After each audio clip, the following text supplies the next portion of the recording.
안녕하세요. 저는 종로구에 사는 30대 여자입니다. 제가 여기에 글을 쓰게 될 것이라곤 상상도 못했었지만 몇 년 전 너무나 영화 같은 일이 제게 일어나서 이렇게 사연을 보내보려고 합니다. 저는 현재 남편과 4년째 알콩달콩 깨를 볶으면서 잘 살고 있는데요. 저희를 만나게 해주신 할아버지 한 분이 계세요. 지금부터 여러분들께 저와 할아버지의 이야기를 들려드리려고 합니다. 저는 할아버지와 만나기 2주 전에 부모님께서 돌아가셨었어요. 저희 부모님은 정말 동네에서 소문이 자자할 정도로 부부 금슬이 좋은 분들이셨어요. 저 또한 살면서 두 분이 싸우시는 모습을 단 한 번도 본 적이 없었고, 만약 나중에 제가 결혼을 한다면 부모님들처럼 살고 싶다는 생각도 들었었어요. 저희 집이 부유한 편은 아니었지만 부유한 사람 못지않게 행복한 삶을 살고 있었어요. 아버지는 회사를 다니시다가 명예퇴직 당하신 후로 대기업의 경비원으로 일하고 계셨었고, 어머니는 20대 때부터 지금까지 중소기업에서 재무팀으로 일하시다가 퇴사를 하셨어요. 저는 두 분께서 지금껏 열심히 일하셨으니 아버지 휴가 때 오붓하게 여행을 다녀오라고 했죠. 딸, 어떻게 너만 두고 우리 둘이서 가? 아빠 휴가에 맞춰서 너도 휴가 빼면 안 돼? 난 셋이서 같이 놀러 가고 싶은데 우리 맛집 이런 것도 잘 모르고 말이야. 그래, 엄마 말이 맞아. 늙은이들이 뭘 알고 돌아다니겠어. 그리고 우리 둘만 가면 허전해. 옆에서 조잘거리는 사람이 있어야지. 그러니까 시간 좀 내봐. 어떡하지? 지금 회사에 중요한 일이 있어서 이번 휴가는 진짜 맞추기 힘들 것 같아. 두 분이서 오붓하게 갔다 와요. 간만에 연애 시절로 돌아가는 기분으로 말이야. 딸, 차라리 욕을 해. 이 양반이랑 같이 살아온 세월이 얼만데 이제 연애 시절에 달다름은 없어. 세월의 흔적이 칙칙하게 남아있구만. 니네 엄마 항상 좋으면 저렇게 투덜거리더라. 아주 나랑 데이트할 생각에 신났어. 봐봐, 잇몸 보이게 웃는 거. 간만에 놀러갈 생각에 들뜨셨는지 부모님 얼굴에 미소가 가득하셨어요. 저도 같이 가고 싶었지만 일 때문에 결국 함께하지 못했어요. 그렇게 두 분이서 여행을 떠나셨고 즐거운 시간 보내고 계신지 셋뿐인 가족 톡방이 간만에 활기가 차더라고요. 부모님의 여행 마지막 날에 엄마한테 뜬금없이 사랑한다는 카톡이 왔더라고요. 저는 나중에 답장해줘야겠다고 생각하고 하고 있었던 일을 마주하고 있었어요. 그런데 얼마 후 모르는 번호로 전화가 왔길래 아무 생각 없이 받았어요. 부모님께서 돌아오시는 길에 비가 많이 왔었는데 그만 빗길에 미끄러져 사고를 당하셔서 크게 다쳤다고 지금 바로 병원으로 오라고 하는 거예요. 저는 신발도 제대로 못 신은 채 병원으로 달려갔어요. 택시기사가 제 상태를 보더니 말없이 엑셀을 밟아주시더라고요. 그리고 제가 도착했을 때는 이미 부모님이 세상을 떠난 뒤였어요. 어머니께서 사고가 나고 정신이 있으실 때 마지막으로 제게 사랑한다는 톡을 보내신 거였어요. 저는 부모님을 덮고 있는 흰천을 부여잡고 아직 답장도 못했는데 이렇게 가면 어떡하냐고 오열을 하자 저를 말리시던 주변 사람들도 고개만 푹 숙이시더라고요. 제가 아무리 부모님을 불러도 두 분은 일어날 생각을 하지 않으셨어요. 그때 저도 휴가 내고 같이 갈 걸 그랬다며 목 놓아 울다가 그대로 기절했고 부모님의 장례는 뒤늦게 다른 친척분들이 오셔서 진행됐어요. 장례 치르는 3일 동안 아무것도 먹지 못하고 부모님 영정사진만 쳐다봤던 것 같아요. 친척들은 이대로 두면 저까지 잘못될까봐 입에 뭐라도 넣어주시려고 하시는데 눈물만 하염없이 나고 도저히 뭘 먹을 수가 없겠더라고요. 장례가 끝난 후에도 저는 한동안 정신을 차릴 수가 없었어요. 집에 와서도 영정사진만 붙들고 누워서 울기만 했어요.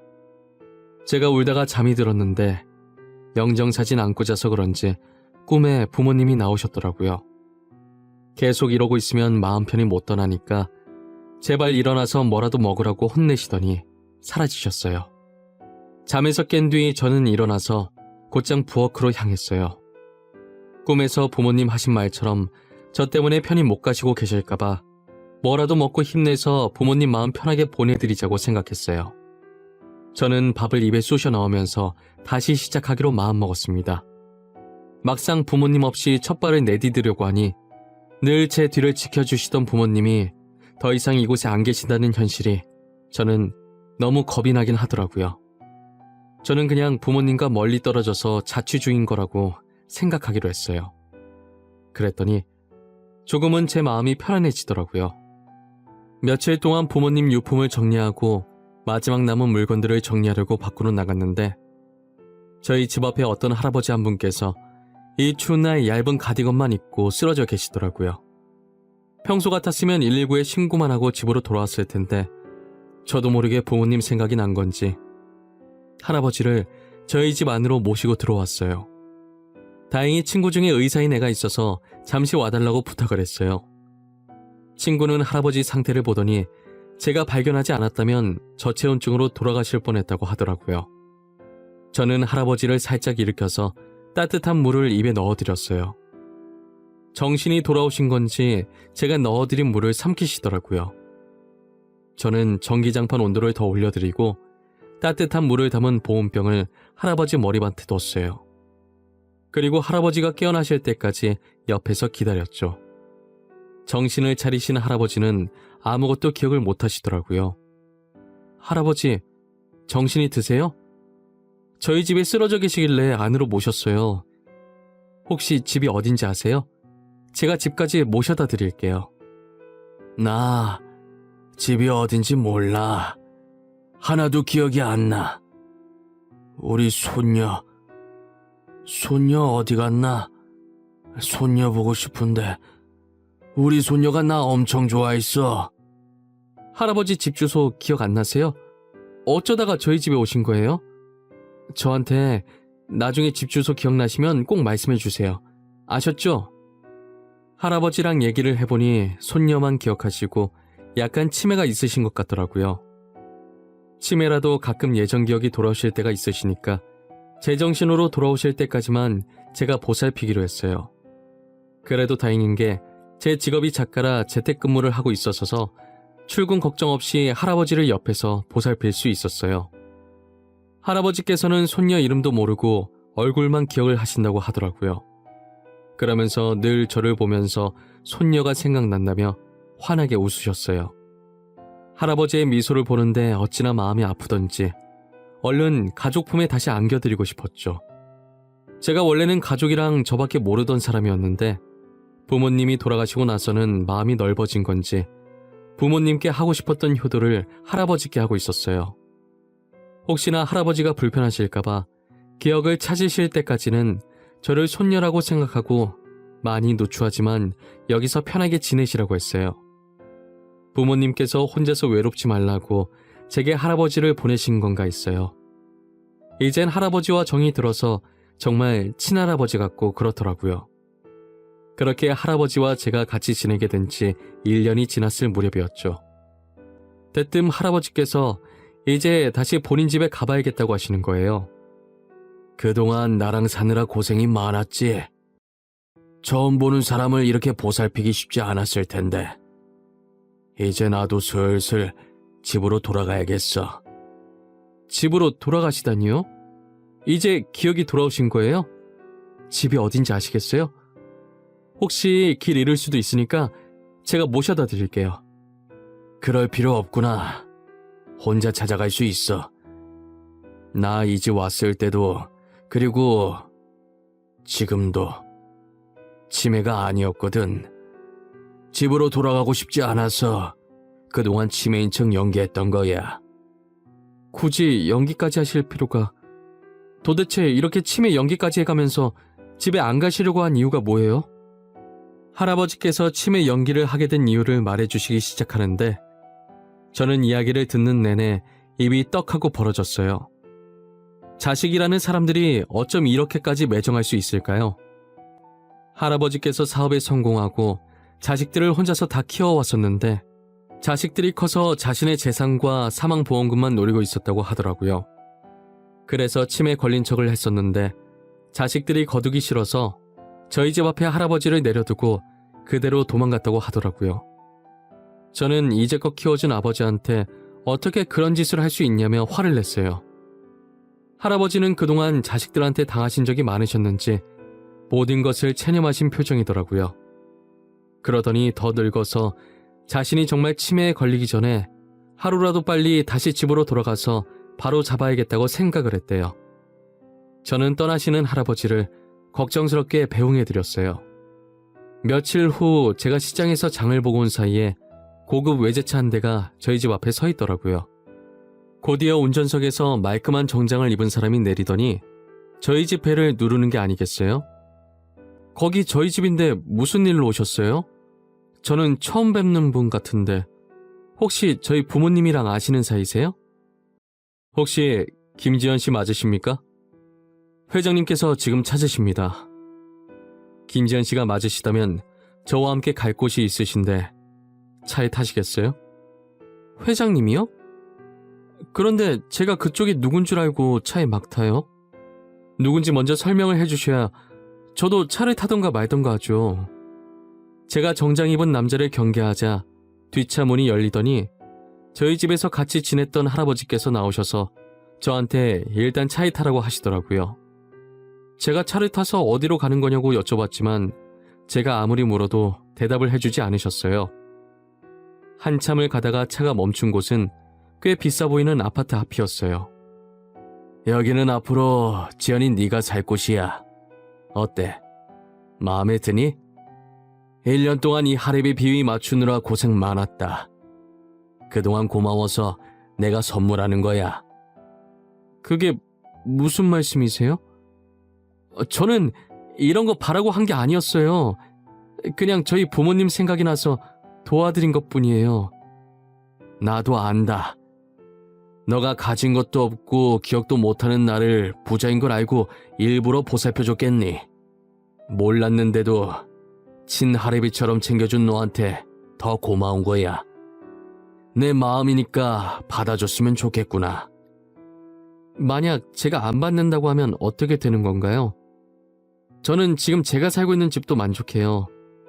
저 아파트는 제게 너무 과분한걸요. 너가 안 받는다고 하면 내가 많이 서운할 것 같구나. 너는 충분히 이런 곳에 살 자격이 있어. 그리고 나도 조만간 바로 옆으로 이사 올 거야. 필요한 거 있을 때 언제든지 우리 집으로 오고. 알겠니? 저는 얼떨결에 혼자 살기엔 부담스럽게 큰 아파트가 생겼어요. 할아버지께서는 말씀하신 대로 제가 이사 오고 3일 뒤에 바로 옆집으로 이사를 오셨죠.